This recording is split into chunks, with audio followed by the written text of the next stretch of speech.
Sejam todos bem-vindos a mais um estudo da obra Entre a Terra e o Céu, essa obra magnífica trazida até nós pelo Espírito André Luiz, em parceria com o médium mineiro Francisco Cândido Xavier.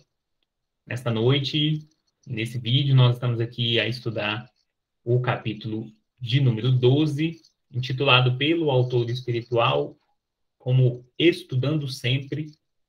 Já quero chamar a atenção para vocês já no título, né? Nós temos falado muito, para vocês prestarem bastante atenção, porque essa é a liberdade poética, vamos colocar assim, né? Que o autor espiritual tem ante a obra. A obra de André Luiz é uma obra que funciona como um diário, né? São anotações suas, de experiências suas vividas no plano espiritual, onde percebemos que ele procura alterar o mínimo possível e traz para nós um formato muito didático. Nós acompanhamos as suas caminhadas, não só como observadores, mas somos integrados à história através das suas perguntas, integrados àquele trabalho através das suas observações, dos seus questionamentos, das respostas que ele recebe.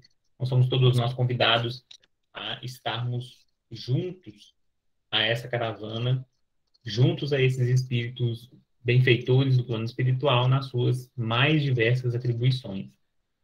No capítulo de hoje, nós vamos encontrar, já no início, as despedidas das duas companheiras que a equipe liderada pelo ministro Clarencio, juntamente com André Luiz e o nosso Hilário Silva, vão deixar, né, vão devolver ao corpo físico após essa noite de bênçãos, né, onde elas foram aí agraciadas com essa visita.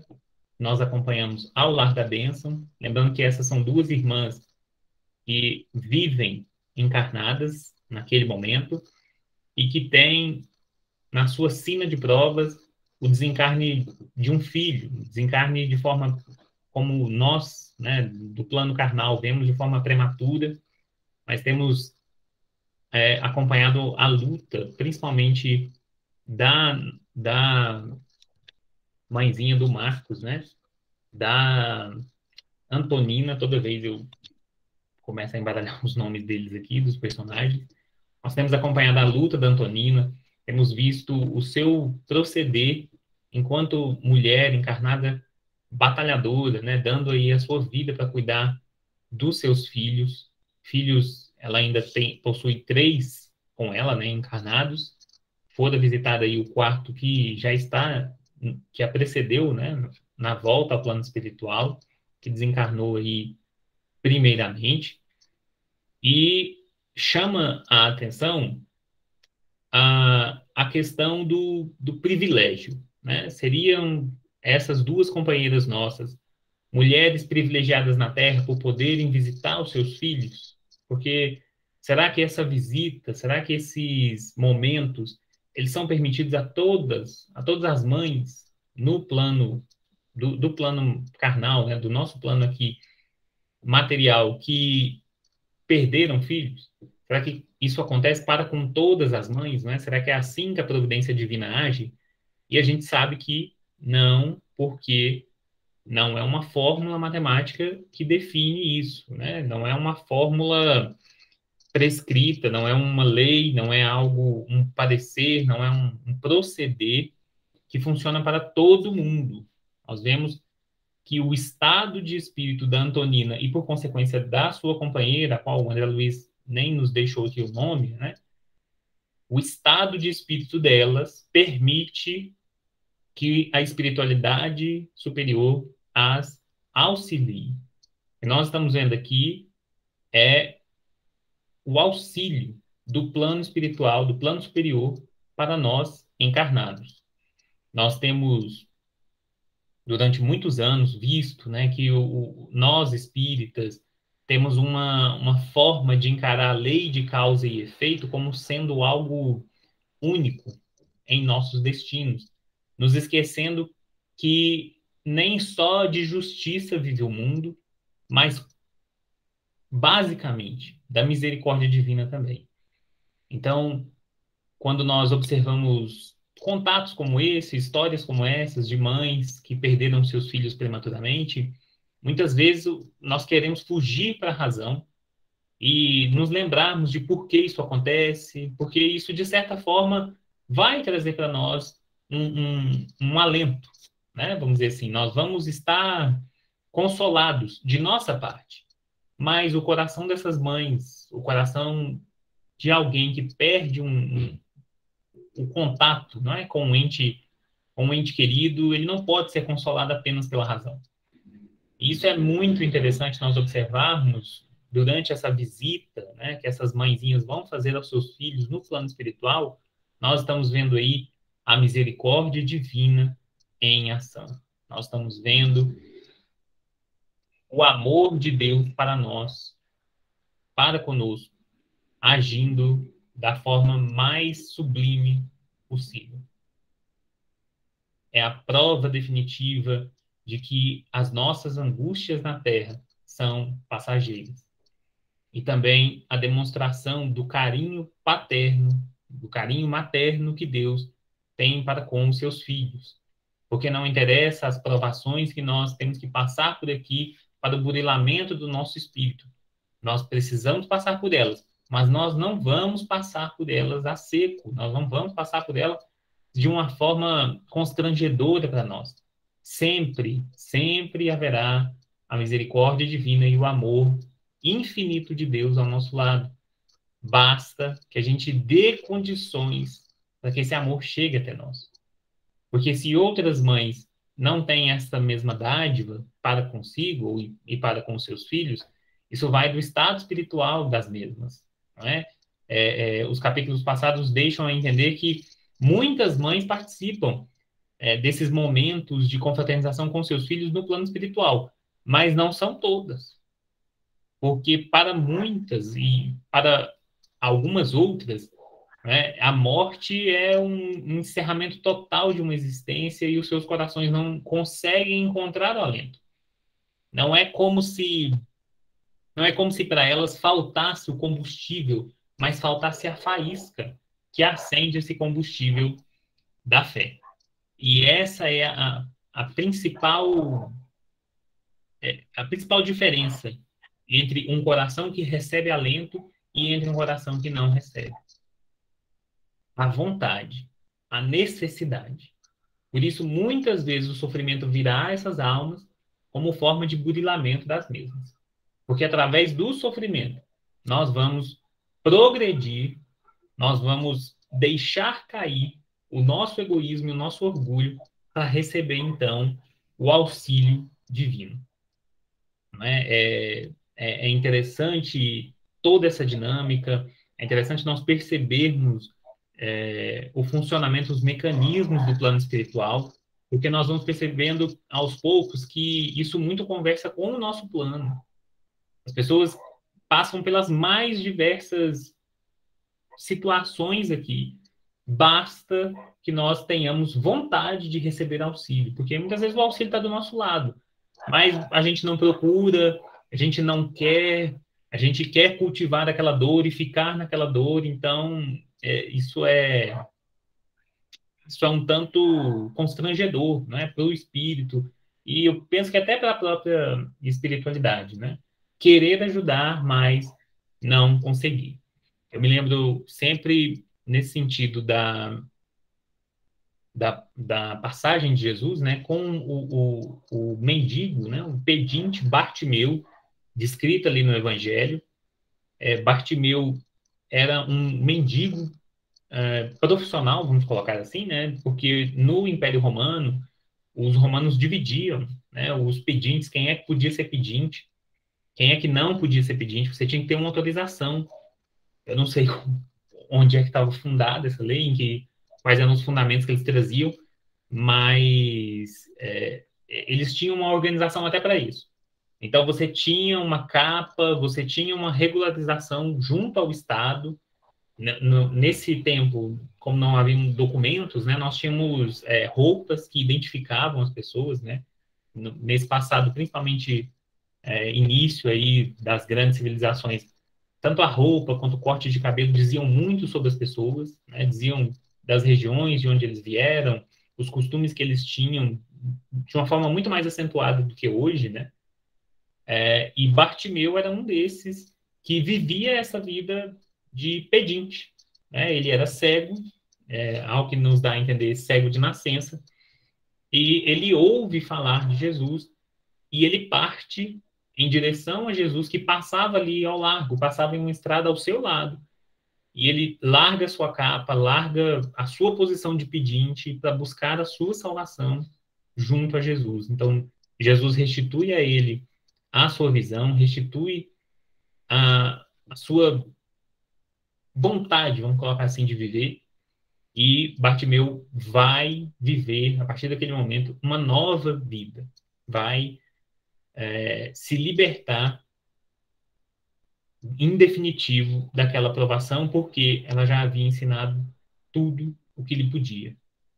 Né? E o que chama a atenção nessa passagem de Bartimeu é que os mendigos daquela época, eles ficavam juntos em uma determinada parte da cidade, em uma determinada parte dedicada a eles. Né? Era muito comum nessa época, principalmente com medidas sanitárias, isolarem as pessoas que tinham determinadas doenças ou que tinham algum determinado problema que eles já tinham visto que era contagioso, como a gente pode acompanhar em algumas obras, ou até mesmo nos estudos, né, eles tinham os lugares separados. Então, tinha ali o Vale dos Leprosos, por exemplo. A própria cidade de Jerusalém tinha, né, onde as pessoas com lepra ou com qualquer outro problema de pele, porque na época não tinha, né, o diagnóstico que nós temos hoje, eram diagnosticados como leprosos e aí acomodados naquele canto da cidade para que dali pudessem viver a sua vida sem contaminar outras pessoas. E a posição de Bartimeu era essa, de um mendigo no vale, vamos colocar assim, dos mendigos. Ali ele ficava segregado de todos, do convívio, né, com o restante da sociedade por ordem estatal. Ele poderia ficar ali e as pessoas poderiam dar para ele é, as suas oferendas, né, as suas esmolas ali, naquele local, seguindo os pretextos legais. Isso chama atenção por quê? Porque junto de Bartimeu haviam outros. Jesus não vai à cura de todos aqueles que estavam com Bartimeu.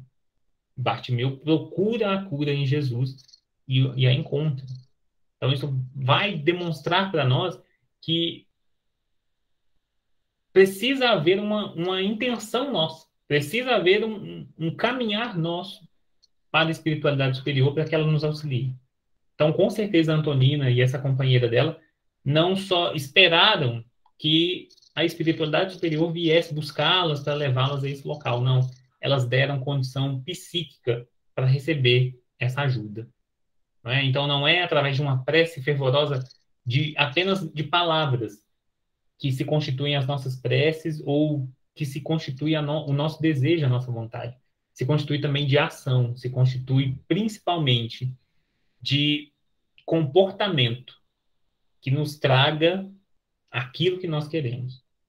Eu não entro em um hospital hoje estando desequilibrado, estando sujo, estando maltrapilho, para visitar um parente meu em qualquer lugar. Eu não entro se eu estiver alterado.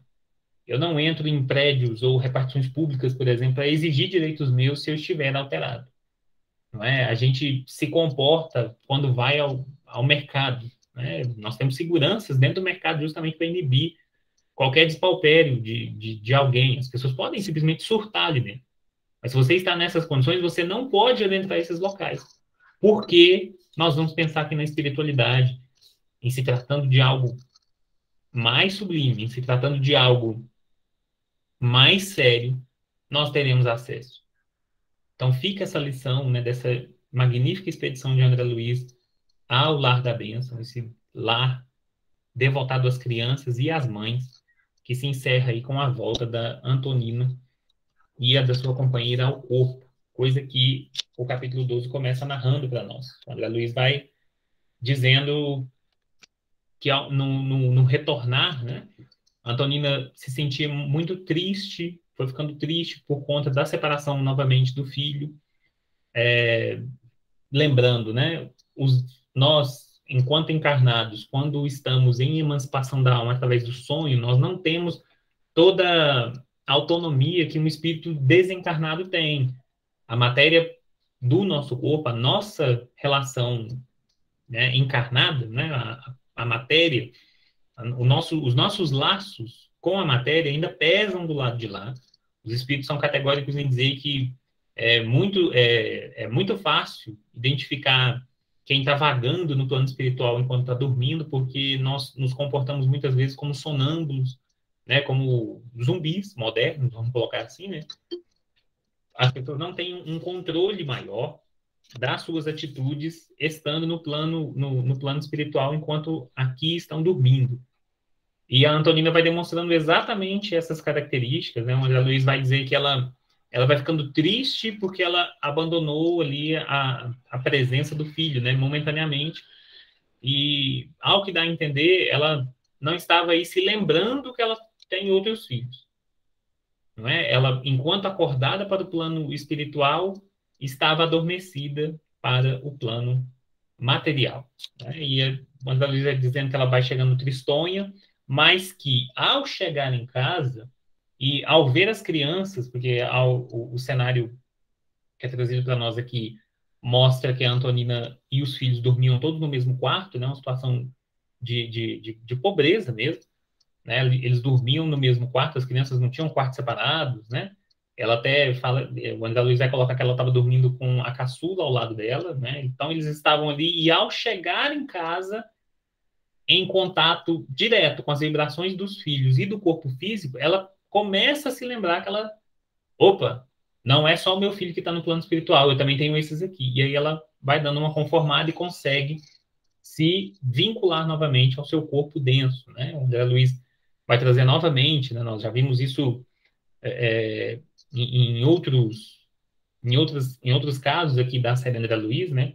Que é como é que se procede o retorno do perispírito ao corpo físico, né? O acoplamento do nosso perispírito de volta ao nosso corpo físico, que é como se uma luz que nós guardamos enquanto espírito fosse diminuindo até ser abafada completamente pela nossa vestimenta de carne, né? Isso, claro, depende do espírito, né? Mas espíritos na condição da Antonina, que já é uma mulher que está passando muito bem por essa provação, eu não sei nem mensurar o que é perder um filho, eu não sei nem, não tem nem cabedal para entender o que é isso, mas vocês que estão do lado aí, vocês que têm filhos, né? A gente pode fazer aquele exercício, ou quem está passando por isso, né? Quem tem essa provação, pode pensar, né? No que essa mãezinha, o esforço hercúleo que ela está fazendo para se manter serena, para se manter tranquila aqui nessa encarnação, mesmo sofrendo tudo isso que ela está sofrendo, né? Nós vimos que ela é uma pessoa extremamente espiritualizada, uma mulher de muita fibra, de muita garra, cristã, uma mulher de bem, tal como o Evangelho segundo o Espiritismo vai escrever para nós lá no seu capítulo 17, Ele Perfeito. De retorno à carne, né, de retorno aí, ela acorda, ela vai acordar, com o auxílio do Clarencio, ela vai perdendo um pouco dessa nostalgia, vamos dizer assim, desta viagem, e ao despertar ali de volta ao corpo, ela desperta, né, e vai se lembrar fixamente de que esteve com o filho. E o André Luiz vai chamar a atenção porque isso vai demonstrar que toda a excursão e todas as falas que o Clarencio dirigiu a ela, seja lá no capítulo 10, se eu não me engano, no capítulo 9, em que o Clarencio conversou com ela, conversou com a outra companheira, a presença do André Luiz, a presença do Hilário, nada disso foi absorvido pelo seu cérebro. Nada disso foi absorvido pela sua vontade. Porque o André Luiz vai frisar que o foco da sua atenção, o foco do seu amor era o seu filho. Então, o que ela lembrava, o que ela retirou de toda aquela noite foi o contato que ela teve com o filho. Nada mais seria retido ali nas suas memórias. Nós estudamos isso lá no livro No Mundo Maior, quando nós estudamos o nosso cérebro, né, o nosso mecanismo de expressão espiritual aqui na Terra, né? O nosso cérebro é a nossa ponte direta de conexão com o nosso espírito, né? Brilhantemente, o Calderaro vai dizer para nós que nem os espíritos mais sábios sabem dizer, em analisando o cérebro físico e o cérebro do perispírito, né? Onde é que começa um e onde é que termina o outro. De tão intrínsecas que são as conexões que nós fazemos ali.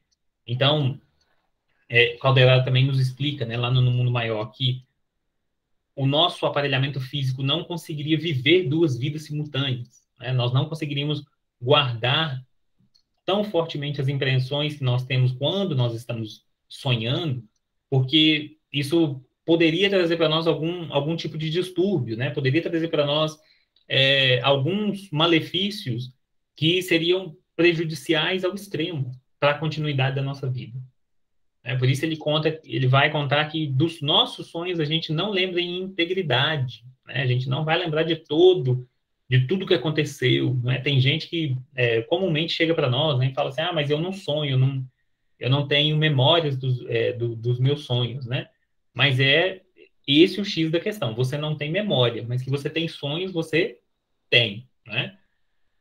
Sonho, primeiro, nós temos que entender que existem dois tipos, bem lúcidos e muito claros. As atividades do nosso subconsciente e do nosso consciente, que são manifestas pelo corpo físico durante o nosso repouso. O nosso cérebro busca inconscientemente ou conscientemente imagens que fizeram parte ali do nosso dia e da nossa vida e traz isso à tona. Esses sonhos, muito dificilmente nós vamos encontrar um significado no momento, né, na hora em que a gente está vivendo ele. E temos também as viagens espirituais que nós fazemos, que são registradas de forma mais forte, que ficam aí, né, as impressões mais fortes no nosso cérebro perispiritual e que são repassadas para o nosso cérebro material. Quem nunca, né, teve aquele sonho que, não, esse aqui não era sonho, eu estava lá nesse momento, nessa hora, não é? Então, os sonhos do subconsciente são aí tratados, né, por psicólogos, tem até alguns místicos que estudam essa parte, né? Algumas pessoas dentro do movimento espírita, né, se dedicam também ao estudo de sonhos, né? Mas nem todos os sonhos que nós temos são frutos de experiências espirituais nossas. E mesmo sendo frutos de experiências espirituais, frutos do nosso desdobramento enquanto espírito emancipado do corpo, né, devem ser levados assim, a ferro e fogo, como se fossem aquilo ali mesmo. Né? A gente tem que tomar um cuidado, por quê? Porque a obra de André Luiz vai trazer para nós exatamente um ponto de exclamação nisso aí. Por quê? Porque a gente não consegue lembrar de tudo. Né? Esse capítulo aqui vai demonstrar isso para a gente. Então, a Antonina fez toda essa viagem, foi em um local maravilhoso, né? Sobrevoou o planeta pelas descrições do próprio André Luiz. A colônia fica em um local distante aqui da nossa crosta terrestre, né? Ela não consegue se lembrar disso. Ela se lembrou apenas que ela estava com o filho. E isso era o que ela precisava. Né? Isso era o que ela... era o que o seu coração pedia. Ela não queria saber nada de plano espiritual, ela não queria saber nada disso, ela queria ver o filho. Né? Até porque espiritualização a gente demonstra não com sabedoria de como é que funciona o plano espiritual, mas em vivendo as nossas vidas. Isso é que é importante. O Clarence vai ponderar, né, dizendo, olha, nossa amiga não poderá guardar positivas recordações, né? E o Hilário, admirado, né, falando, mas por quê? E Clarence responde, né, numa boa, dizendo que raros são os espíritos que estão habilitados a viver na Terra com as visões da vida eterna. A penumbra interior é o clima que lhes é necessário e a exata lembrança para ela redundaria em saudade mortal, né? Ou seja, essa saudade do filho, essa certeza nossa de nós estarmos convivendo com os espíritos do lado de lá, isso tiraria um pouco do propósito de nós estarmos aqui reencarnados. Não é? nós estudamos em capítulos anteriores a questão do êxtase, né? Que é perigoso, às vezes, para a alma que está despreparada, porque em sentindo essas vibrações de um plano superior, a gente começa a questionar por que que a gente está sofrendo tanto aqui, né? Por que que nós estamos aqui passando por isso tudo?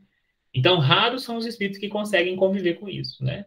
Eu me lembro sempre do Chico, né? Chico Xavier, que vivia muito mais do lado dos espíritos, né? Do que do lado aqui da carne, né?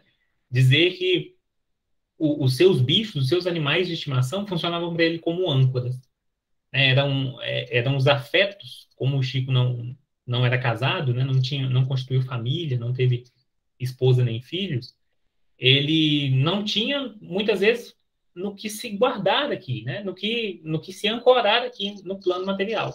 Então, ele tinha muito cachorro, muito gato na casa dele, né? Se eu não me engano, o Ramiro Gama chega a citar, né, no Lindos Casos de Chico Xavier, que o Chico, durante a vida, teve vários cachorros, e às vezes era mais de um, dois ou três cachorros ao mesmo tempo, tinha gatos também, e o Chico falava que isso o auxiliava a voltar, né? Manter esse contato amoroso com os bichinhos auxiliava o espírito dele a ficar aqui. Imagine, né, para onde Chico Xavier era levado enquanto sonhava, né, enquanto estava aí dormindo, os locais que esse espírito deve ter conhecido estando aqui ainda reencarnado, né?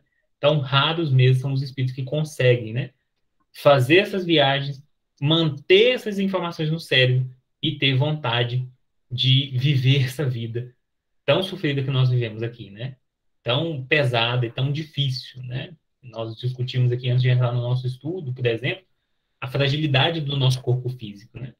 Uma queda pode nos afastar de inúmeras das nossas obrigações ou pode mudar a nossa vida para sempre. Por quê? Porque o nosso corpo é muito frágil. É uma máquina perfeita, é maravilhoso, complexo, mas extremamente frágil. Não é? Basta a gente, vamos pensar aí, uma arma, né, de fogo. É um projétil milimétrico que atravessa o nosso corpo e acaba com a nossa vida, né? Uma queda na rua, uma queda em casa, né? Acidentes domésticos são ainda a maior causa de mortes no mundo, né? Não só aqui no nosso país, mas também no mundo. As pessoas morrem muito dentro de casa por acidentes, fazendo coisas que a gente faz todo dia. Sofrer um acidente ali, perdeu o movimento das pernas, perdeu o movimento do corpo, né? Isso pesa ao espírito. Agora imagine você, espírito livre, que pode acessar locais dos mais amplos do plano espiritual, dos mais sublimes, você voltar aqui à limitação do corpo físico, né? Só o gesto de andar, que para nós é tão comum, para os espíritos, dependendo da sua posição, já é algo pesado, né? Nós estamos vendo o André Luiz aí. O André Luiz não anda mais, ele volita. Volitar, né? Ou seja, ele paira por cima aqui, ó, ele anda por cima aqui do solo, né? Ele se locomove assim, ele não tem a necessidade mais desse movimento mecânico que nós fazemos aqui. Então, para os espíritos, eles sabem, né, que a vida do encarnado é complicada mesmo, é difícil, porque eles sentem a diferença, né? Eles percebem como é distante, como é diferente uma vida da outra. Imagina você sorver isso tudo enquanto está lá fora e voltar para o corpo pesado de carne, né? Então, seria um impacto muito grande. É melhor que a gente não fique lembrando mesmo de tudo, né? Em tudo a gente vai vendo uma sabedoria, né, que não quer mentir para nós, né?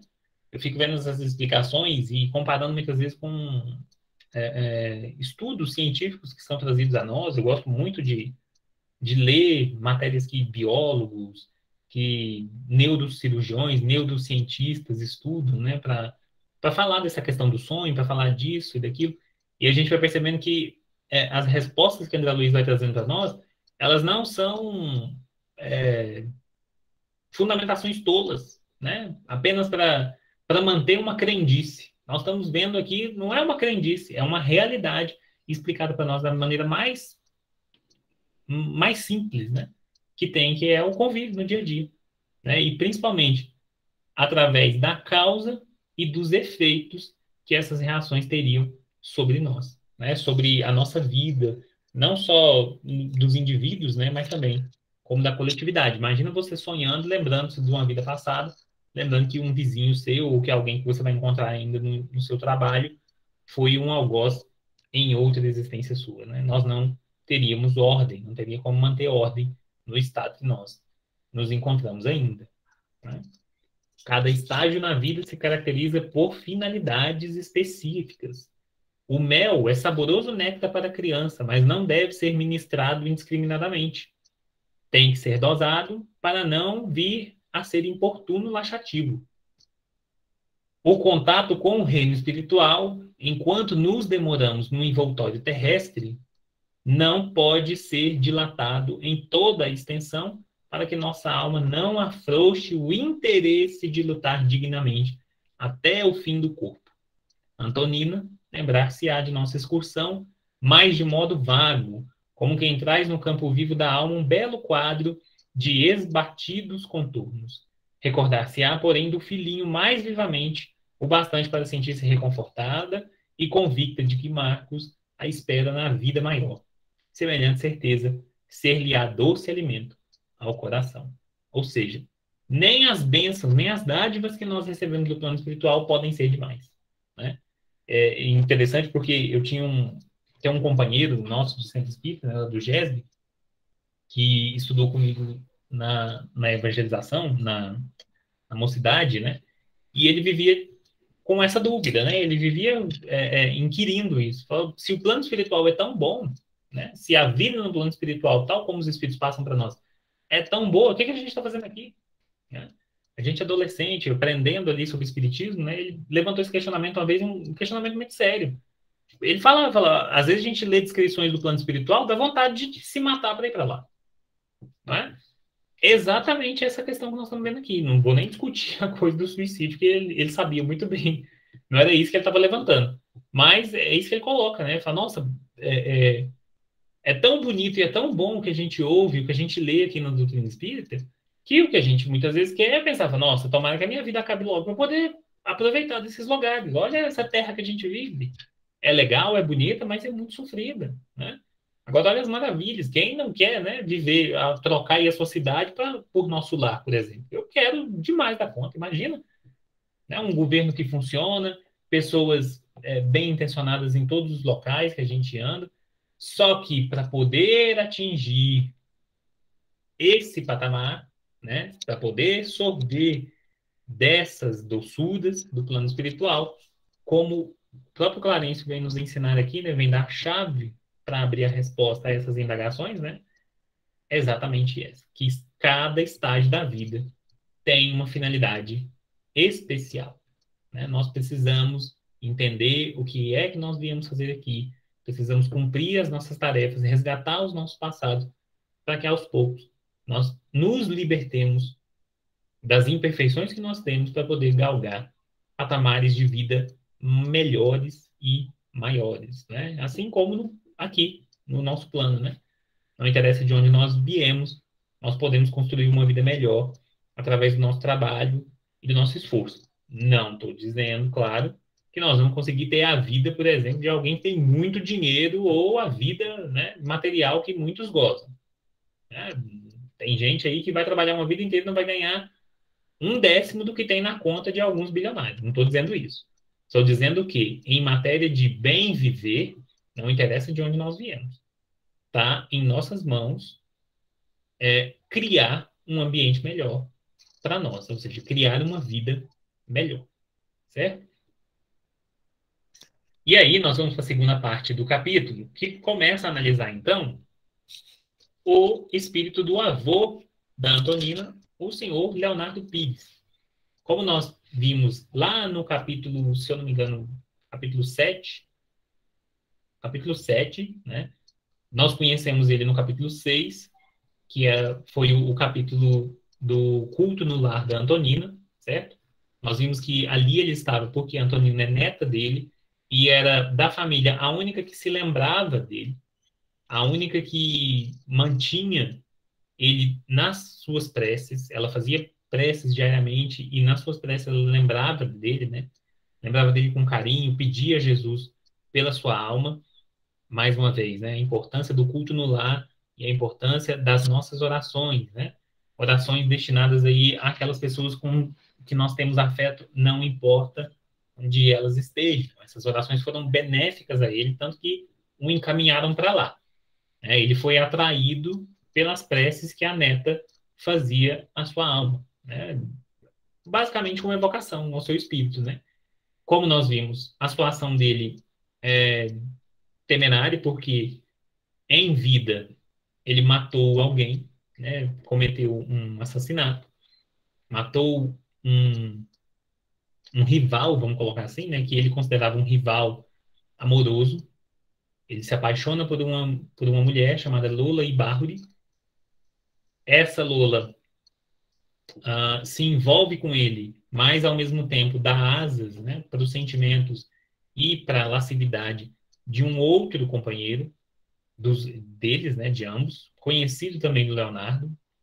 Leonardo envenena esse homem em vingança, né, para que ele não tirasse Lola ali não levasse o amor de Lola, né, embora. Esse homem morre praguejando, né, amaldiçoando o próprio Leonardo. Leonardo vive a sua vida posterior a isso, volta ao Brasil, né, ele estava ali participando da Guerra do Paraguai, volta ao Brasil, permanece um tempo só com a Lola, depois não se casa com ela, né, não tem interesse em prosseguir, mesmo tendo matado um homem para ficar com aquela mulher. Olha só como são as coisas da paixão descontrolada, né? Ele mata o homem para ficar sozinho, só ele com aquela mulher. Ele consegue cumprir o seu plano nefasto, perde o interesse pela mulher pela qual ele matou alguém, vai viver sua vida, tem outros relacionamentos, se casa, constitui família, né, família enorme, e depois simplesmente desencarna com a consciência de culpa, né, com a consciência pesada por, é, é, por ter cometido tal ato. Chama atenção na história que a,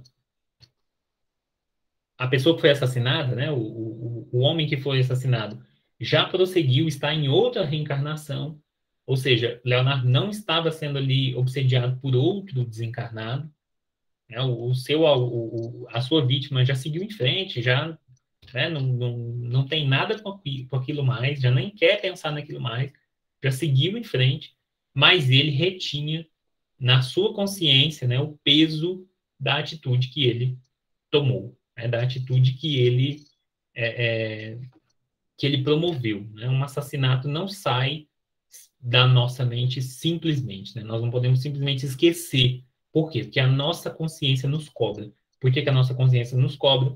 Porque a nossa consciência está alinhada à lei divina. E tal como Moisés já vinha há milhares de anos atrás nos chamando a atenção, nós não devemos matar. Né? Não interessa quem, não interessa o que. Não matarás. A consciência o cobra e por isso ele estava ali atormentado por um inimigo invisível que estava alocado dentro da sua própria consciência. Estou falando de forma bem resumida porque nós já vimos a questão, né, do senhor Leonardo Pires. Podem procurar aí o nosso vídeo, né, do capítulo 7, se eu não me engano, se chama Consciência em Desequilíbrio. Podem procurar aqui mesmo na nossa playlist, no nosso canal, né, para assistirmos aí.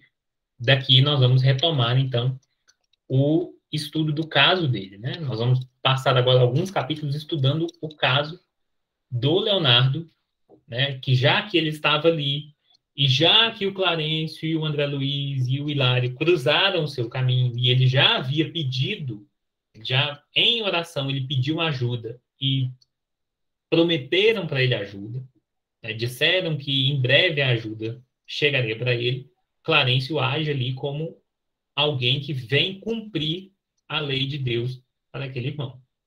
Né? Percebam que nós estamos estudando também nesse livro, né, o poder da oração e vamos dizer assim, as consequências da oração. Né? Toda essa viagem, todo esse trabalho começa por conta de uma prece que é endereçada a, a alguém que não pode cumpri-la, mas de tão fervorosa, de tão confiante em Deus, essa prece subiu aos planos espirituais superiores, e por isso a equipe do Clarence ali está.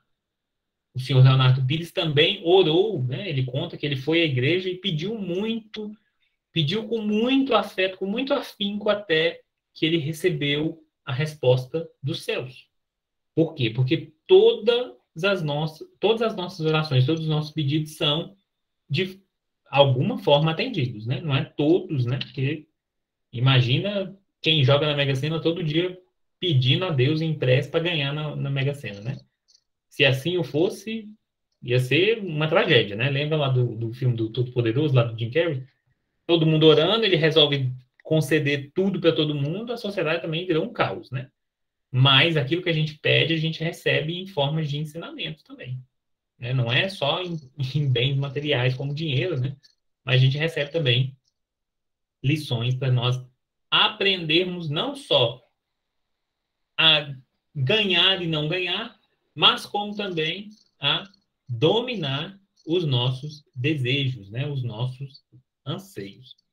Então, o senhor Leonardo Pires também orou, também pediu, e agora vai ter aí o seu caso, né? Atendido pela equipe espiritual liderada pelo Clarencio. E esse atendimento começa aqui na segunda parte desse capítulo, né? Em que eles vão primeiro observá-lo, como estava ali de madrugada, as pessoas estavam dormindo, né? E algo que já chama a atenção do André Luiz e do próprio Hilário, né? Já de início, é que ele também dormia, né? O Hilário vai perguntar, mas será que ele está dormindo, né? E o Clarencio vai respondê-lo, né? Sim, né? Na fase em que se encontra Leonardo, subordina-se a todos os fenômenos da existência vulgar. Não prescinde, assim, do repouso para refazer-se. Ou seja, mesmo estando desencarnado, porque o que se cansa, gente, é o nosso corpo físico, o nosso espírito. Dependendo do nosso estado de espírito, o nosso espírito não se cansa. Por quê? Porque não há esse peso, como nós falamos aqui, do nosso envoltório físico nos nossos espíritos. Espírito não dorme. Espírito liberto. Espírito desencarnado totalmente. Né? Nós vimos, por exemplo, em nosso lar, que o próprio André Luiz, em recordando aquele seu retorno ao plano espiritual, né? Ele sentia fome, sentia sono, a barba cresceu, o cabelo estava desgrenhado. Por quê? Porque estava tão vinculado ao corpo físico, o perispírito estava ainda tão acoplado à matéria física que sentia os efeitos da passagem do tempo sobre ele. Quando o espírito é sublimado, nós vimos aqui, não há necessidade do quê? Não há necessidade dessas interferências externas. Isso já não afeta aquele espírito. Nós acabamos de estudar que não existem crianças no plano espiritual. Existem espíritos que desencarnaram em fase infantil e mantêm a sua mentalidade vinculada à natureza do seu corpo físico. Não é que não tenham crianças. Existem crianças porque os espíritos que ali estão se identificam ainda mais com a forma do corpo físico do que com a sua liberdade espiritual num todo. Tanto que a Blandina foi nos explicar, né? Dependendo do nível de consciência e de espiritualização do indivíduo, mesmo desencarnando como um bebê, ele consegue chegar no plano espiritual e retomar a forma que ele utilizava anteriormente, ou desenvolver aquela forma daquele corpo que ele teria se ele tivesse permanecido vivo, se ele tivesse permanecido aqui encarnado e desenvolvido seu corpo físico. Interessante a gente entender isso, né? Porque nós vamos ver a mesma coisa aqui, ó, a mesma coisa aqui de novo.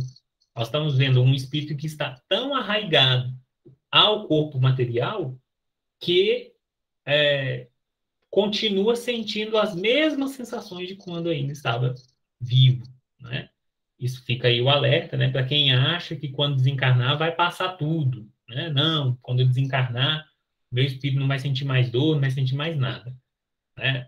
Habitue-se, porque se você não fizer um trabalho de desenvolvimento de si mesmo, você sai do corpo, mas as dores acompanham você, as vicissitudes acompanham você, né? E isso tudo vai ser abordado aqui nessa segunda parte, né? O Clarencio vai explicar para nós de uma forma muito didática e muito clara, né?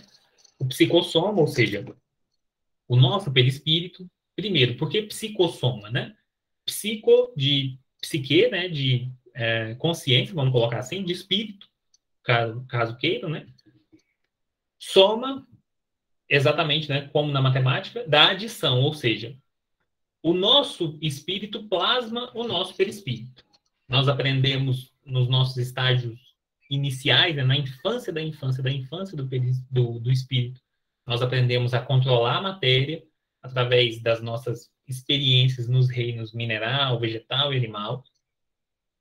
A partir de determinado momento, nós desenvolvemos a nossa consciência e, a partir daí, essa consciência começa a comandar, a dar comandos à matéria.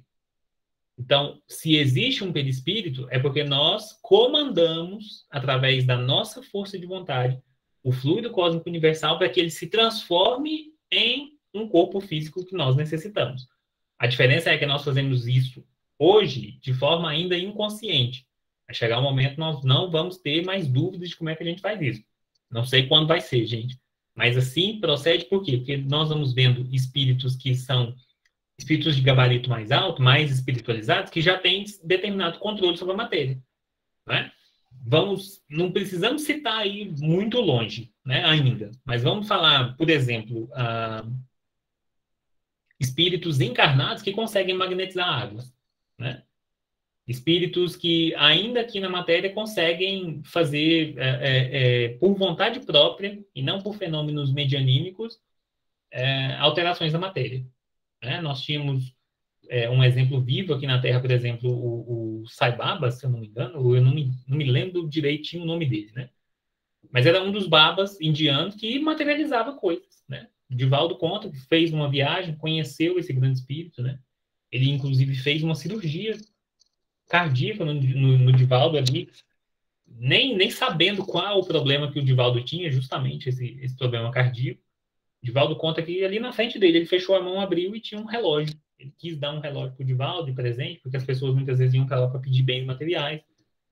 Divaldo conta que ele fechou a mão, abriu e ali tinha um relógio. Ou seja, esse espírito já estava no controle muito, nossa, mas assim, inimaginável para nós, no nosso estágio aqui, desse controle da matéria, desse controle do fluido cósmico universal. Então, psicossoma é da soma que a nossa psique faz, ou seja, o nosso pensamento faz da matéria que vai compor um corpo para nós. Um corpo no sentido não de 2 braços, cabeça, ombro, joelho e pé, não. Nós estamos falando aqui de um veículo de expressão, né? De uma forma com a qual nós nos identificamos e na qual nós precisamos para nos manifestarmos. Então, com o tempo e com a convivência com a matéria, o nosso psique, ou seja, a nossa psique conseguiu, com muito trabalho, gente, trabalho de milhões de anos, conseguiu se adaptar à forma que a matéria traz, à forma que a matéria tem, né? A forma que a matéria dá dos seus rudimentos. Por isso, nós precisamos estudar também a questão da evolução das espécies. O Espiritismo não nega, não é criacionista, né? Nós não adotamos aqui no Espiritismo a teoria criacionista de que Deus criou Adão e Eva da forma que está descrita ali, ipsis literi, né? Lá na Gênese de Moisés, né? No Gênesis, né? Não é isso que nós adotamos aqui. Nós percebemos que os estudos que a biologia tem trazido para nós hoje, da evolução das espécies sobre a Terra, é a mesma evolução que o nosso perispírito fez para que nós pudéssemos ocupar um corpo, né? E podermos aí andar dentro de um corpo de carne como o nosso hoje, atualmente, né? Isso é um processo, é um ganho, é uma evolução que acontece também do lado de lá. Então, a soma desse conjunto material, das necessidades do espírito e principalmente de como esse espírito entende a realidade, formam o nosso perispírito, o nosso corpo verdadeiro. Porque tem muita gente que fala, né, de corpo espiritual, corpo isso, corpo aquilo. Não. O perispírito é o nosso corpo. Corpo físico é vestimenta. Corpo físico nós já tivemos vários. Perispírito a gente tem um. E ele vai se modificando, assim como nós modificamos muitas vezes o estilo de roupa que a gente veste. Né?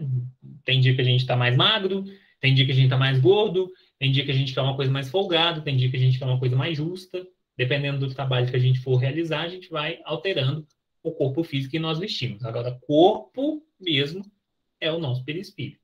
Esse nós só vamos abandonar quando nós não precisarmos mais de matéria. Né? Então, Clarence vai nos explicar, né, que o psicossoma da definição espírita, ou seja, o perispírito que Kardec traz, né, a definição de perispírito que Kardec traz lá no Livro dos Espíritos, não é idêntico de maneira absoluta em todos nós. Assim como na realidade não existem dois corpos físicos totalmente iguais. Mesmo se você é gêmeo de alguém, seu corpo físico não é igual ao do outro. Existem diferenças, certo? Muito cuidado nessa linha aqui, porque Clarence está desdizendo o que Kardec disse? Não. Clarence só está corroborando com Kardec. As explicações e as respostas que nós temos, quando a gente estuda o Livro dos Espíritos, a gente vai entender que a definição, por exemplo, de espírito e de como o espírito se locomove no plano espiritual, trazida no Livro dos Espíritos, é uma definição generalista, ela aborda de forma geral. Não quer dizer que é para todo mundo daquele jeito. Por exemplo, quando a gente estuda a questão da locomoção, como é que o espírito se locomove, né? Os espíritos vão responder para Kardec que o espírito sopra onde quer, porque a sua vestimenta é mais sutil que o ar, né? E aonde está o seu pensamento, ali ele está. Nós vimos que o André Luiz, por exemplo, em Nosso Lar, quando acabou de chegar no plano espiritual, não conseguia ir para onde ele queria.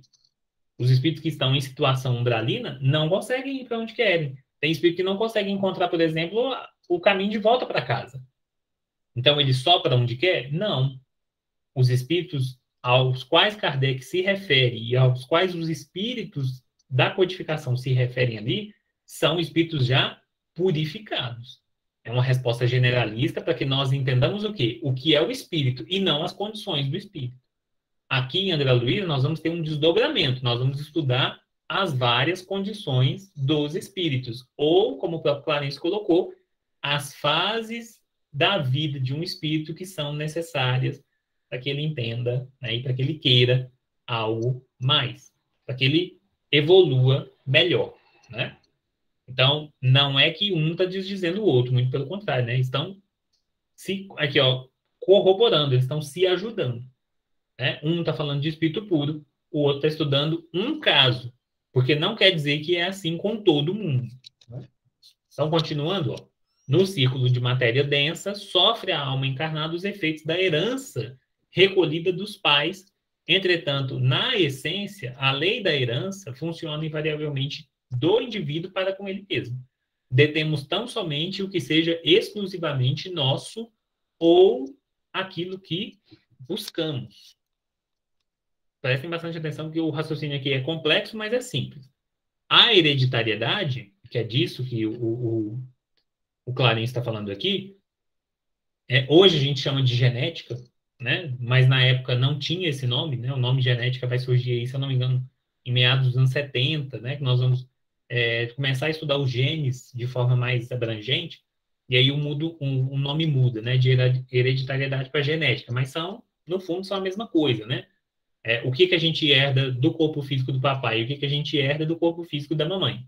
Genética. Ou, nessa linguagem mais antiga, vamos colocar assim, né? Mais do início do século passado, hereditariedade, né? A hereditariedade é dirigida por princípios de natureza espiritual. Se os filhos encontram os pais que precisam, os pais recebem na vida os filhos que procuram. Muito, nossa, divisor de águas aqui nos nossos estudos, gente. A questão da hereditariedade, da genética, né, que o que comanda o nosso corpo físico, nós estudamos lá no livro Missionários da Luz. Vou chamar vocês aí para fazer um aprofundamento, né, estudando o livro Missionários da Luz. Não vou nem dizer aqui o capítulo, eu me lembro muito bem, né, porque quando nós estudamos ali a reencarnação de Segismundo, né, a saga da reencarnação de Segismundo, nós vamos ter, como Alexandre, uma aula, assim, mas nossa, completíssima de como é que o perispírito influencia na genética do nosso corpo e como é que a genética influencia também no nosso perispírito. Uma coisa, elas não são dependentes uma das outras, né? Uma da outra, mas elas são interdependentes, uma depende da outra, não é? Principalmente que, no sentido de que nós vamos plasmar o corpo que nós precisamos. Se eu preciso passar, por exemplo, pela provação de ser coxo, né, de ser manco, como coxo, como colocava antigamente, de ser manco, como a gente fala hoje, né, ter uma perna mais curta que a outra, isso é programado no plano espiritual. Por nós, se nós tivermos condição de participar desse planejamento, ou pelos nossos mentores que sabem melhor do que nós o que é necessário para a gente aprender aqui. Estou citando esse caso porque nós temos um caso desses, né, relatado lá no livro Missionários da Luz.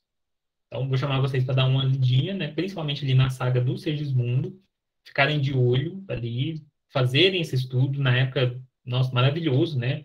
São capítulos imensos dedicados a essa questão. Então, deem uma verificada lá, porque a resposta do Clarencio é uma retomada desse estudo que nós fizemos há 3, 4 livros atrás. E aqui ele vai passar, né, bem por cima, nessa explicação que ele vai nos trazer. Né? Primeiro aqui, olha só. Vamos começar, então, do início. Cada criatura vive num carro celular diferente, apesar das peças semelhantes impostas pela lei das formas. Não tem como o nosso perispírito plasmar um estômago, não sei, um estômago quadrado, porque existe a lei das formas da matéria. Que lei é essa? Como os átomos e como as moléculas se interagem no plano físico. Nós temos, por exemplo, nós temos gravidade. O nosso perispírito não pode ir contra a gravidade. Então não tem como a gente plasmar um corpo que não se adapte às formas da Terra. Mesmo sendo criação nossa, obedecem leis que já estão dispostas, né? E já estão aqui conosco desde sempre. Por quê? Porque fazem parte da lei divina. Essa é alterável e essa é imutável, não é? Não estou dizendo, gente, que o nosso corpo vai ser para sempre esse mesmo. Não estou dizendo isso. Estou dizendo que a lei da forma, a lei das formas, descrita aqui pelo Clarencio, também faz parte da lei divina. No ciclo de matéria densa, sofre a alma encarnada os efeitos da herança recolhida dos pais, hereditariedade. Entretanto, na essência, a lei da herança funciona invariavelmente do indivíduo para ele mesmo. Como é que é isso, Marcos? O que ele está falando aqui? Ele está falando o seguinte, que nós temos no nosso corpo físico genes que vieram de parte do papai, parte da mamãe, não é? 50% é espermatozoide do papai, 50% óvulo da mamãe que se juntaram para fazer o nosso corpo, certo? Papai tem um histórico na família, vovô, bisavô, tios, né, irmãos do meu pai, às vezes a minha avó paterna também tem ali históricos de baixa pressão, vamos dizer assim. Na família do meu pai, todo mundo tem baixa pressão. Beleza. Na família da mamãe é o contrário. Vovó, titias, bisavó tem histórico de depressão alta. Beleza? Estou só citando um exemplo aqui. Junta os dois. E aí? Ah, então o menino vai ter uma pressão legal, porque de um lado é baixa, do outro é alta, né? Aí junta ali, vai dar um meio termo. Não é assim, né? A gente sabe que não é assim. A gente faz o quê? A gente vai herdar aquilo que a gente precisa, ou seja, aquilo que a gente busca, ou seja, aquilo que a gente plantou. É a causa por trás da causa, por trás da causa. Existe uma causa para eu, entre todos os meus irmãos, ter desenvolvido calvície, enquanto os meus irmãos não. Papai é calvo, meus irmãos não ficaram calvos, eu fiquei. Por quê? Necessidade e, principalmente, né, expressão das provações que a gente quer passar muitas vezes. Essa é a primeira parte. Segunda parte. Todo médico vai falar isso pra gente. Estilo de vida. Então, nesse mesmo caso, todo mundo na família tem problemas com pressão. Pressão sanguínea. A hora tá baixa demais, a hora tá alta demais. Baixo demais não é bom, alto demais, pior ainda, não é? A minha família tem tendência. Meu irmão tem problema, minha mãe tem problema, minha irmã tem problema. Eu não tenho problema. Por quê?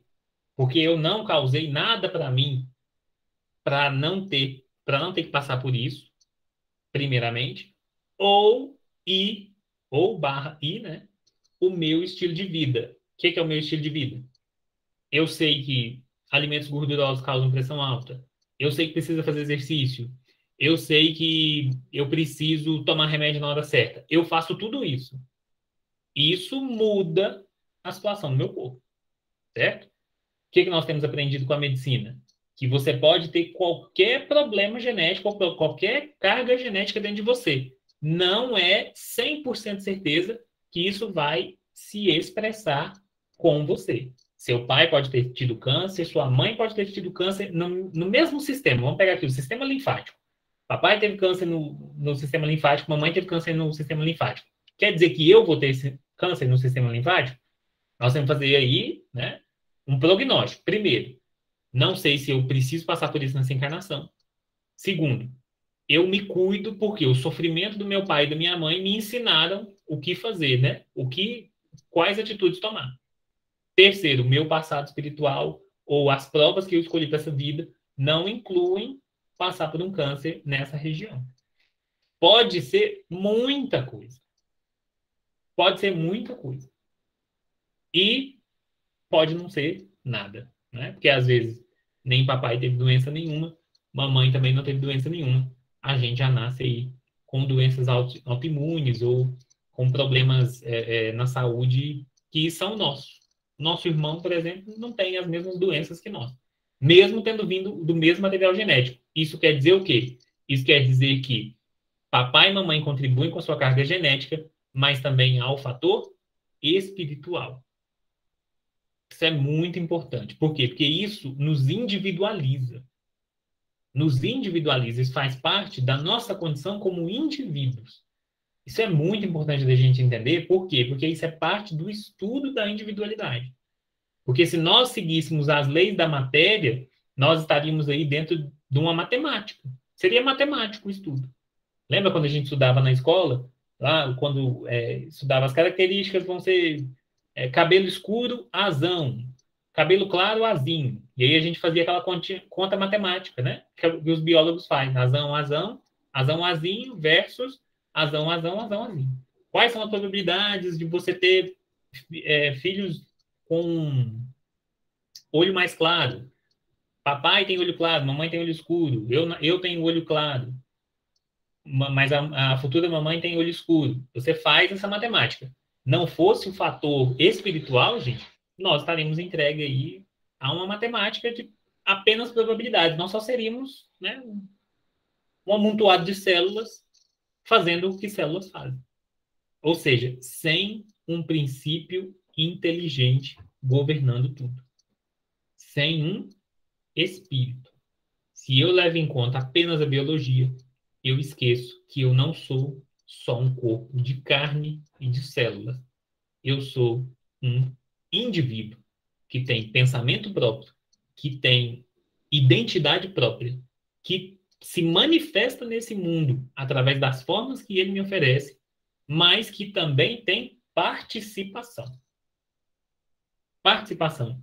Isso é muito interessante, por quê? Porque a gente brinca, né? Fala assim, mamãe tem problema respiratório, eu puxei o problema respiratório da mamãe. Papai tem problema no joelho, eu puxei o problema do papai. O que o Clarence está nos explicando aqui? Que nós somos herdeiros de nós mesmos. Papai e mamãe deram para você um material genético para a formação do seu corpo. Você pegou aquilo que você precisa. Se você precisa também de problema respiratório, você vai passar pelo problema respiratório. Se você buscou, se você plantou nas outras encarnações dores nos seus ossos, você está colhendo dores nos seus ossos. Agora, por quê? Porque você causou isso. Logo, vamos desenvolver ainda mais o pensamento, você agora já está imprimindo um novo perispírito para você e está imprimindo um novo corpo físico para as suas próximas reencarnações. Por quê? Porque as suas atitudes de agora contam para o futuro. Então, é importante que nós comecemos a entender melhor o nosso corpo, tomemos hábitos mais saudáveis, principalmente, gente, a questão da disciplina. Disciplina para comer, disciplina para tomar remédio, disciplina para fazer exercício, disciplina para se cuidar. Tem gente que, enquanto não está morrendo, não procura um médico, não procura um tratamento. Isso tudo está sendo imprimido no nosso perispírito. E isso vai ser passado depois para frente.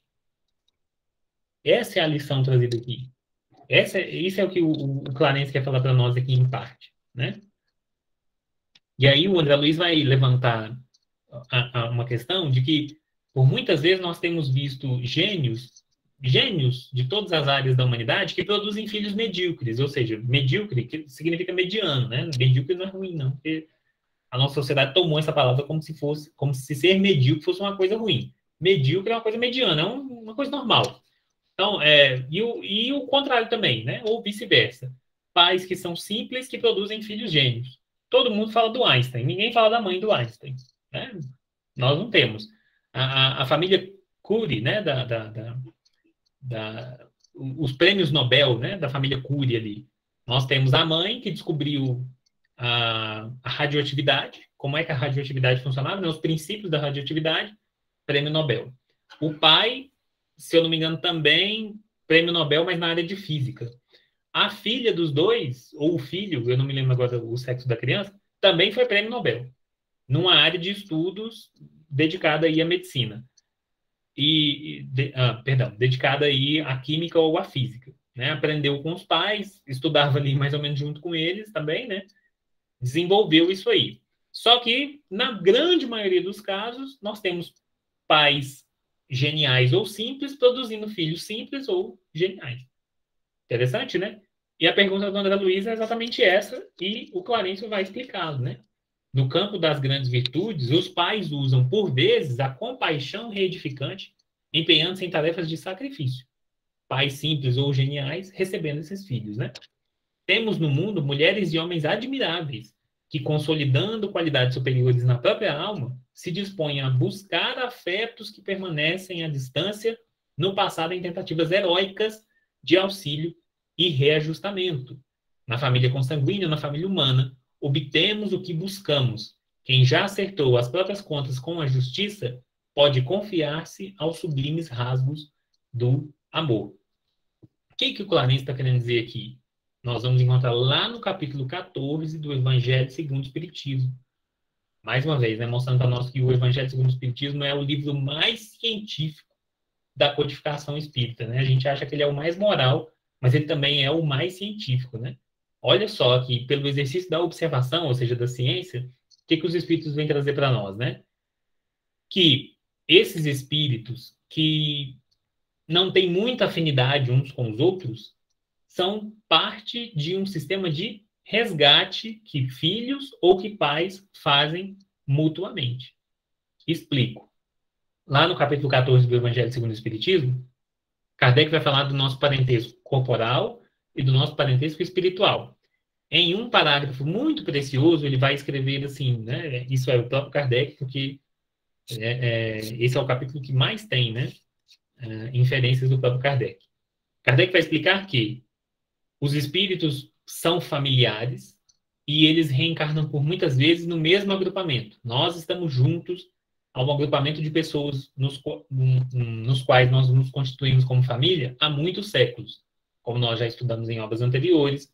Para nós tecermos laços de amor com outros espíritos leva muito tempo, leva muitas reencarnações. Basta a gente verificar a nossa dificuldade em amar o próximo hoje, para a gente entender que para a gente amar os nossos familiares do jeito que a gente ama, quer dizer que já são laços do nosso passado, de muito tempo. Só que Kardec vai colocar aqui, de vez em quando, no nosso seio familiar, aparecem espíritos que são totalmente alheios a nós.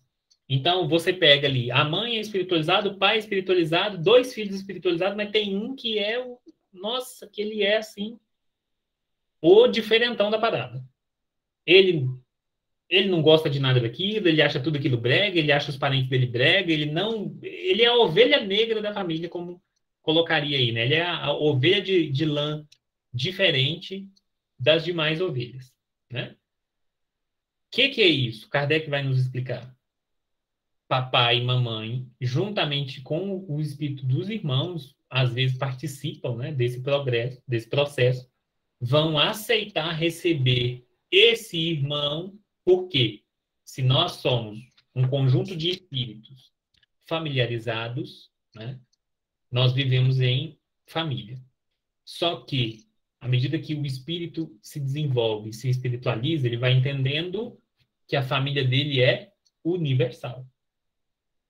Eu não tenho que amar, não é só quem é meu parente ou quem está comigo espiritualmente há muito tempo. O meu amor, para ser verdadeiro, tem que ser estendido a toda a humanidade. Ou seja, é como se esse agrupamento espiritual, que está junto há muito tempo, que se ama, fosse para um estágio de amor superior ao adotar, entre aspas, um novo membro do seu agrupamento. E aí Kardec vai colocar, tal como o Clarence coloca aqui, que são resgates do passado, espíritos que já estiveram vinculados a nós, mas que caíram e não conseguiram continuar sua marcha evolutiva tal como nós, ou seja, por isso eles ainda se encontram lá atrás, por isso eles ainda são retardatários no sentido moral, vamos colocar assim, né? Não estamos falando aqui de inteligência no sentido intelectual, mas moralmente eles são falhos, reencarnam conosco para aprender algo de nós.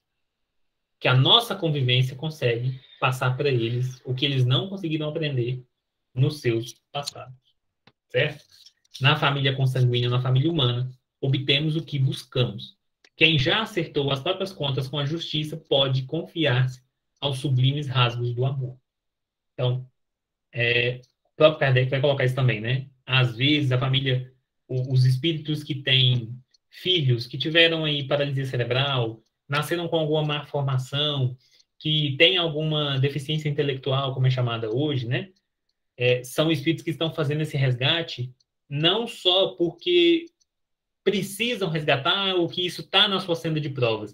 Às vezes são espíritos que já estão tão fortalecidos na luta, tão espiritualizados, que já conseguem, por exemplo, ter um filho com paralisia cerebral dentro de casa.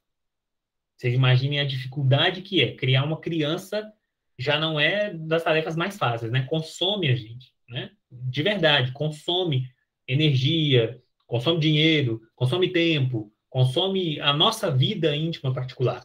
Agora, imagina vocês, as mães que têm filhos deficientes em casa. Seja a deficiência que for, né? É uma dificuldade ainda maior. É uma prova ainda maior. Mas se esse espírito é um espírito testado, sublimado, espiritualizado, ele passa por isso aí, ó, dando graças a Deus. É isso que ele está colocando aqui, ó. Conforme a vida de nossa mente, assim vive o nosso corpo espiritual.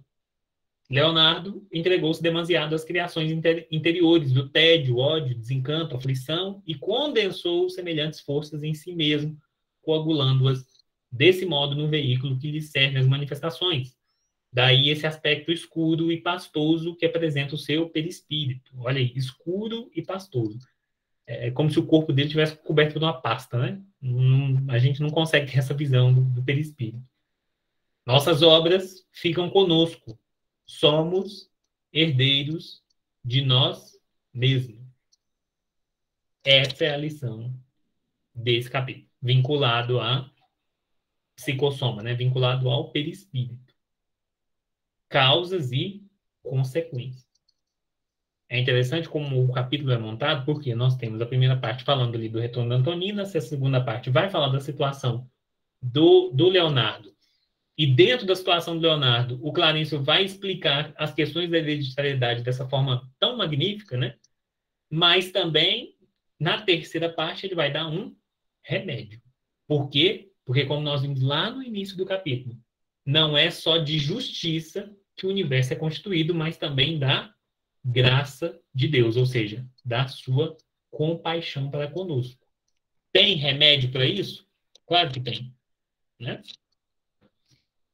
Então, vai perguntar o André Luiz, né? Mas e se o Leonardo, né, nosso irmão, trabalhasse? Se depois da morte procurasse conjugar o verbo servir? Né? Perdão, não foi o André Luiz, foi o Hilário, né? E o Clarence vai dizer que, indiscutivelmente, o trabalho renova qualquer posição mental. Qualquer posição mental que nós tenhamos, basta trabalhar.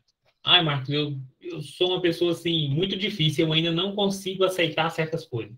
Tipo, eu tenho muita dificuldade em lidar com pessoas que não trabalham, com pessoas que deixaram a vida se levar e hoje tem uma vida financeira tão, nossa, muito difícil, eu não consigo entender por que que as pessoas são pobres, não consigo entender por que que as pessoas não se esforçam para sair dessa situação.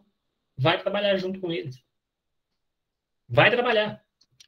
Leva o seu corpo presente, vai atender essas famílias que estão, nesse momento de pandemia, por exemplo, passando fome. Vai procurar viver, não com eles, mas se colocar no lugar deles, né? Ter empatia, para você entender por que que eles estão passando por aquilo. Por que que aquele espírito está naquela situação. Marcos, eu não consigo, assim, eu vejo, eu já li as coisas, eu não consigo aceitar por que que as pessoas são gays. Porque na minha cabeça o certo é ser hétero. Eu não consigo entender os gays, eu não consigo entender isso, nossa, isso me incomoda demais. Eu percebo que eu ainda sou muito ignorante nesse fato. Vai buscar conviver com pessoas gays.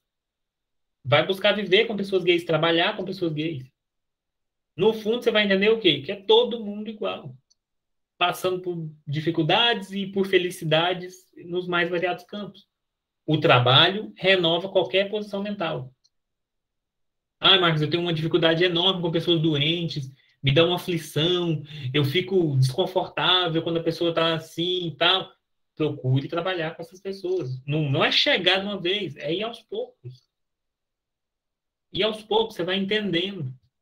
Ah, eu queria muito participar lá do centro, Marcos, mas é muito complicado para mim esse contato com o público, não sei o quê, eu acho que eu não dou conta. Não precisa chegar lá no centro e ir direto no trabalho.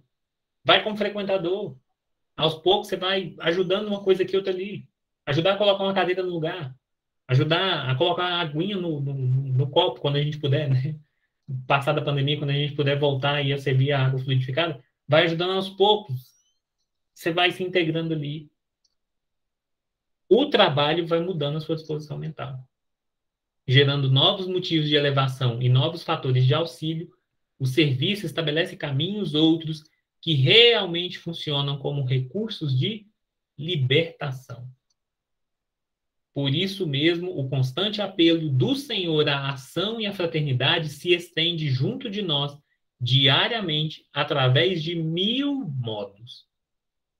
O pedido de Jesus para o amai-vos uns aos outros é um pedido de ação. O problema é que a gente acha que muitas vezes é um pedido de contemplação. Mas o amor expresso por Jesus não pode ser exercido em plenitude sem trabalho, sem que nós nos movimentemos, sem que nós saiamos aqui, ó, da carapaça, sem que nós saímos de nós mesmos. Então, hoje, nós temos visto um movimento social muito bonito em que as pessoas estão chamando a atenção para que as pessoas se conheçam. Nós estamos fazendo muito esse trabalho do conhece a ti mesmo. Então, tem coaching para todos os lados, tem a psicologia cada dia mais presente nas nossas vidas através de terapeutas, através de psicólogos que vão nos ajudar a nos entender, que vão nos ajudar nesse caminho, nessa jornada de autodescobrimento. Só que a gente não pode ficar só nesse autodescobrimento. Nós temos que sair para descobrir o outro, para amar o outro. Não tem como eu amar o outro apenas de uma forma contemplativa. Né? Tem uma música do Titãs que é muito instigante, né? Nesse sentido, em que eles vão colocar: não existe amor, existem provas de amor. Por quê? Porque o meu amor sem ação, ele é o quê? Ele é seco. Tal como a gente coloca, né? A fé sem obras é morta. O meu amor sem obras também é morto. Não adianta nada, eu te amo, mas não faço nada por você. Eu te amo, mas você está doente, eu não te visito, ou eu não te levo um remédio, ou eu não te ajudo com nada. Eu te amo, mas eu não me esforço para te amar. Isso não é amor, né? Isso é paixão platônica, como a gente colocava antigamente. E só para a gente terminar o capítulo, né? Todavia, quando não nos devotamos ao trabalho enquanto nos demoramos na vestimenta terrestre, mais difícil se faz para nós a superação dos obstáculos mentais, porque a indolência trazida do mundo é tóxico cristalizante de nossas ideias, fixando-as, por vezes, durante tempo indefinido. Se pretendemos possuir um perispírito sutilizado, capaz de reter a luz dos nossos melhores ideais, é imprescindível descondensá-lo pela sublimação incessante de nossa mente, que precisará então centralizar-se no esforço infatigável do bem. Nós precisamos trabalhar. Precisamos. É para esse fim que o Pai Celestial nos concede a dor e a luta, a provação e o sofrimento, únicos elementos reparadores suscetíveis de produzir em nós o reajuste necessário quando nos pomos em desacordo com a lei. O que o Clarence está falando aqui, gente? Ele está falando de trabalho só no centro espírita? Ele está falando de trabalho na vida. Ele está falando de trabalho na vida. Nós queremos resgatar? Queremos resgatar. Nós queremos nos sublimar? Queremos sublimar. Como é que a gente faz isso? Através do trabalho. Quero chegar no plano espiritual mais sutilizado. Quero chegar no plano espiritual, ó, melhorado. Então, o que eu vou fazer? Fazer as minhas orações e me isolar de todos os problemas do mundo. Você vai chegar no plano espiritual sem dar conta de andar, sem dar conta de falar, sem dar conta de enxergar. Porque você quis se isolar e isolamento é igual a escuridão. Você vai ter o peso só de você mesmo. Você não sofre, você não tem dor, você não tem preocupação, você não tem nada. Não se preocupa com ninguém, não trabalha para ninguém, só para você. Por que você vai estar no céu? Por que você acha que você vai alcançar um paraíso assim? O mandamento é amar uns aos outros, não é se ame apenas. Então eu preciso trabalhar. Eu preciso trabalhar pela minha família. Eu preciso trabalhar pelo meu próximo. Eu preciso trabalhar pela minha felicidade. Eu preciso trabalhar pela empresa na qual eu estou. Eu preciso trabalhar pela sociedade na qual eu estou. Aí sim eu desenvolvo uma mentalidade superior que vai me levar a galgar melhores e maiores patamares espirituais. Gente, é uma chamada muito séria que o Clarence está fazendo aqui. Tem gente que acha que quando morrer é que vai se espiritualizar. Os espíritos estão dizendo para nós o contrário. Porque se o nosso corpo físico é um filtro, a nossa estadia nele também faz parte dessa filtragem. Se eu não começo a filtrar aqui, quando eu vou para o plano espiritual carregando essas ideias, essas monoideias aqui, de isolamento, preguiça e desgosto, quando chega no plano espiritual é mais difícil. Vejam que o próprio Clarence está dizendo aqui. A indolência trazida do mundo é tóxico cristalizante de nossas ideias, fixando-as por vezes durante tempo indefinido. É uma encarnação que você passa aqui, agregando dentro de si esses males, para retirá-la no plano espiritual é mais complicado. Por quê? Porque a vida na carne é uma bênção. Estar reencarnado é uma bênção. Resolva agora o que você tem que resolver aqui para ter, né, uma morte melhor, um retorno ao plano espiritual melhor. E aí nós vamos finalizar o capítulo, né, observando que o Clarencio diz que o processo de atendimento ao Leonardo vai requisitar a presença de outros personagens da sua vida que estão agora na matéria e não seria prudente incomodá-los enquanto eles estão acordados, né? Ou seja, enquanto é dia. O socorro do senhor Leonardo vai ficar para a noite daquele dia que estava ali se iniciando, e é o que nós vamos ver na próxima semana, né? No nosso próximo vídeo, no capítulo 13, intitulado Análise Mental. Certo?